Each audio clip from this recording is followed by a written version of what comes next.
नमस्कार शेतकऱ्यांनो, मी ज्ञानेश्वर चिकणे। आज आहे 14 जुलै 2024। तर आपला पुढला हवामान अंदाज आहे मान्सूनचा, म्हणजे मान्सूनचा पूर्ण हवामान अंदाज पुढचा मान्सून जाणेपर्यंत, म्हणजेच मान्सून आपल्या यावर्षी कधी जाईल। आपण गेल्या वर्षी सुद्धा अंदाज दिला होता, यामध्ये अचूकता होती गेल्या वर्षी पण।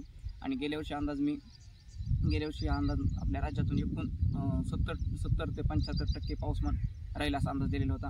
आणि यावर्षी 91% पर्यंत पाऊस पडेल असा अंदाज आहे, म्हणजे 91%।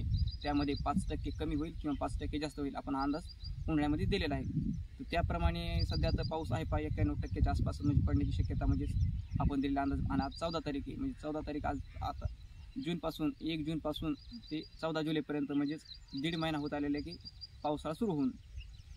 तसा पावसाळा 7 जुलैला सुरुवात असतो, पण ते आपल्या जे मोजण्याचा कालावधी असतो पाऊसमान ते 1 जूनपासून असतो।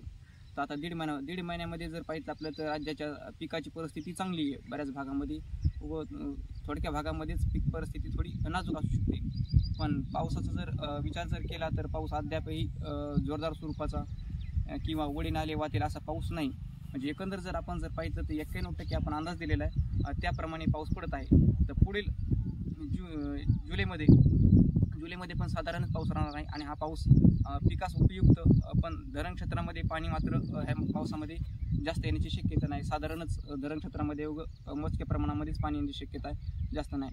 आणि ऑगस्टमध्ये आपण खंड सांगितलेला होता आपण उन्हाळ्यामध्येच।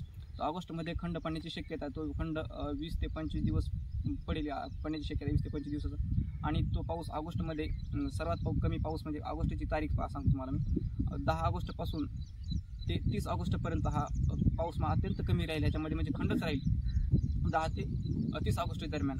तर त्या कालावधी मात्र मध्ये एकूण अजून पाऊस कमी राहील ऑगस्टमध्ये सरासरी। आणि आपण जे अंदाज दिलेला होता एकूण जून जुलै ह्या दोन्ही महिन्यापैकी एक महिन्यामध्ये पाऊसमान कमी राहील आणि एका महिन्यामध्ये जास्त राहील। ह्यामध्ये साधारण पाऊस पडेल आणि ऑगस्टमध्ये खंड पडेल, हा अंदाज आपण दिलेला होता। त्यामध्ये तुम्हाला या व्हिडिओमध्ये स्क्रिप्ट दाखवून त्याच्यामध्ये। जर सप्टेंबरमध्ये जोरदार स्वरूपाचा पाऊस पडेल, तर सप्टेंबरमध्येच फक्त हे धरणामध्ये पाणी, बंधाऱ्यामध्ये पाणी येण्याची आशा आहे शेतकरी बंधूंना। आणि ऑगस्टमध्ये तसे काही जास्त पाऊस नाही। ऑगस्टमध्ये काय असतं, ऑगस्टमध्ये झडी पाऊस पडत नाही, पडतो पाऊस हा जोरदार स्वरूपाचा पडत असतो। आणि त्यामध्ये ऑगस्टमध्ये जास्त पावसाचा खंड राहतो, म्हणजे 4-5 दिवसाचा किंवा 8 दिवसाचा असा म्हणजे पावसामध्ये व्यक्त राहत असतो।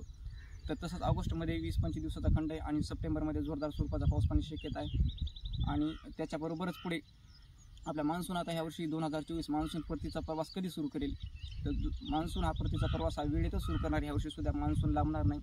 मान्सून 30 सप्टेंबर ते 5 ऑक्टोबरच्या दरम्यानमध्येच महाराष्ट्रातून आपल्या मान्सून परत जाण्याची शक्यता आहे। तर त्यामध्ये कसं की तुम्हाला सांगतो, त्यामध्ये विदर्भामधून मान्सून परत सुरुवात होती। विदर्भ, पुन्हा अमरावती विभाग, मराठवाडा आणि खानदेश ह्या भागातून, आणि कोकणामध्ये सर्वात उशिरा जातो। तर त्याच्यामध्ये एकूण मान्सूनचा कालावधी, म्हणजे विदर्भापासून तर कोकणामध्ये पर्यंत मान्सून जातो परत, त्याचा कालावधी जवळपास 10 ते 15 दिवस असतो। मग एकंदर आपण जर 25 सप्टेंबर हा परतीचा विदर्भामधून निघाला आणि 10 ऑक्टोबर हा कोकणामध्ये लागले, तर त्याचा मधला काळ धरावा लागत असतो, म्हणजे 25 ते 10, तर त्याच्यामध्ये आपल्याला 5 ऑक्टोबर हा कालावधी जवळपास आपला मान्सून परत गेल्याचा असा सरासरी आपला अंदाज असतो, गेलेला असतो। तर तसंच आपण म्हणजे 30 सप्टेंबर ते 5 ऑक्टोबरच्या दरम्यान महाराष्ट्रातून मान्सून परत जाणार आहे, म्हणजे कोकणामध्ये थोडा रेंगाळणार, कोकणामध्ये 10 ऑक्टोबरपर्यंत पाऊस पडेल। हा झाला आपला मान्सूनचा अंदाज। आणि पुढे जर आपला अंदाज पाहिला आता, तर आज आहे 14 तारीख, 14 ते 16 दरम्यान तुरळक ठिकाणीच पावसाची शक्यता असेल, जास्त पावसाची शक्यता नाही, म्हणजेच रिमझिम पद्धतीचा व सडाक्या पद्धतीचा पाऊस आहे। आणि ह्या पावसामध्ये वाहणी सुरदूर पाऊस, म्हणजे वाहणी स्वरूपाचा पाऊस नाही। आणि 17 पासून पुढे अजून पाऊसमान कमी होईल आपण अंदाज दिलेला आहे। आणि तो पाऊस सडाक्या पद्धतीचा व रिमझिम पद्धतीचा ढगाळ ह्या कालावधीमध्ये जुलैमध्ये सतत ढगाळ वातावरण व तापमानामध्ये कमी राहील। ऑगस्टमध्ये तापमान वाढेल, ऑगस्टमध्ये तापमान वाढून त्यामध्ये ऑगस्टमध्ये 1 ते 10 ऑगस्ट या दरम्यान जोरदार स्वरूपाचे सुद्धा पाऊस पडतील। 1-2 दिवसाचे अंदाज या फरकाने 10 तारखेपर्यंत, 10 तारखेपासून ऑगस्टच्या तिथून मात्र पुढे खंडाची शक्यता, तिथून पुढे खंड पडेल। आणि सप्टेंबरमध्ये मात्र जोरदार स्वरूपाचा पाऊस पडेल। हा माऊली चिकणे हवामान अंदाज यूट्यूब चॅनलला तुम्ही सबस्क्राईब करायला विसरू नका। धन्यवाद।